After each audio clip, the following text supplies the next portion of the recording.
Okay, welcome back. We're going to do two more sections. Again, you are looking for the difference between rich and poor. You do not need to turn in your ISN this week. We'll continue this chapter next week, and the ISN pages will be due next Wednesday. So just hold on to them, and there'll be more videos starting next week. Monday is Memorial Day, so we will not have class on Monday. I won't assign anything, and you'll just look again on Tuesday. Okay, 35.7 is on housing. Picture at the top. In this atrium of a wealthy Roman's home, you can see the roof opening that let in light and the indoor pool that helped to cool the house. So beautiful. Look at the gorgeous columns. And at the bottom here, unlike the rich, the empire's poor lived in crowded, dirty apartment buildings. Quite different between rich and poor. All right, housing. Like food, housing was very different in Rome for the rich and for the poor. The spacious, airy homes of the rich stood side by side with the small, dark apartments that housed the poor. Wealthy Romans lived in grand houses built of stone and marble. Thick walls shut out the noise and dirt of the city. Inside the front door was a hall called an atrium, where the family received guests. An indoor pool helped to keep the atrium cool. An opening in the roof let in plenty of light. Beyond the atrium, there were many rooms for the family and guests. The fanciest room was the dining room. Its walls were covered in pictures, both painted murals and mosaics made of tiles. Mosaics also decorated the floor. Graceful statues stood in the corners. Some dining rooms had beautiful fountains in the center to provide guests with cool water. During dinner parties, guests lay on couches and ate delicious meals prepared by slaves. While they ate, they listened to music, played by slaves on flutes and stringed instruments such as the lyre and the lute. Nearby, many of the poor crowded into tall apartment buildings.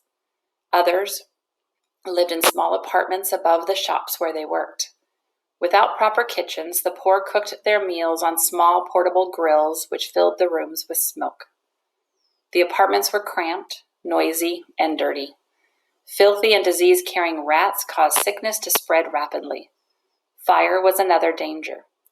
Many of the buildings were made of wood, and the cooking grills caught fire easily.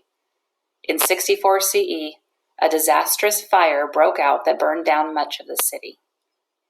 So when you look at your ISN for that section, really the only thing in the middle that's the same for rich and poor is that they lived somewhere, that they had a roof over their head. Beyond that, significant differences between rich and poor. So if you want to pause, go ahead, finish that section, and we'll look at education here next, section 35.8.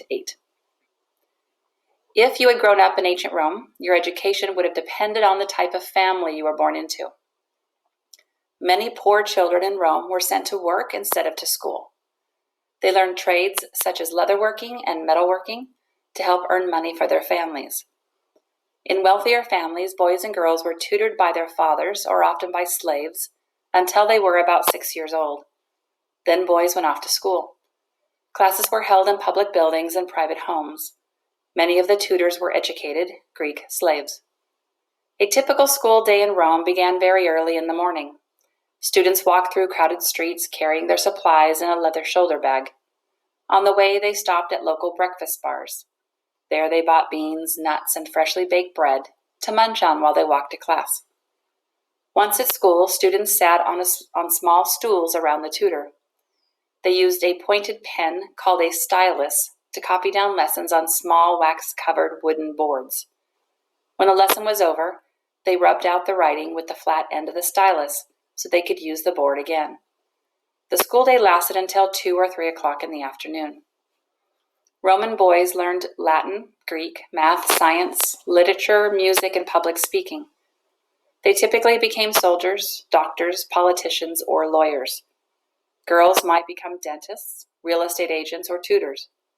Some female slaves or freed women could become midwives, nurses who helped with childbirth. Upper-class boys stayed in school until age 12 or 13. Boys from very wealthy families often continued their studies until they were 16, when they began to manage their own properties. Here's a picture.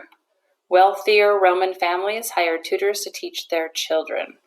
So huge difference between rich and poor. In fact, I don't even know if I see anything that would go in the middle. So very different for poor and rich. So take a look, finish up those pages, and that is all for today.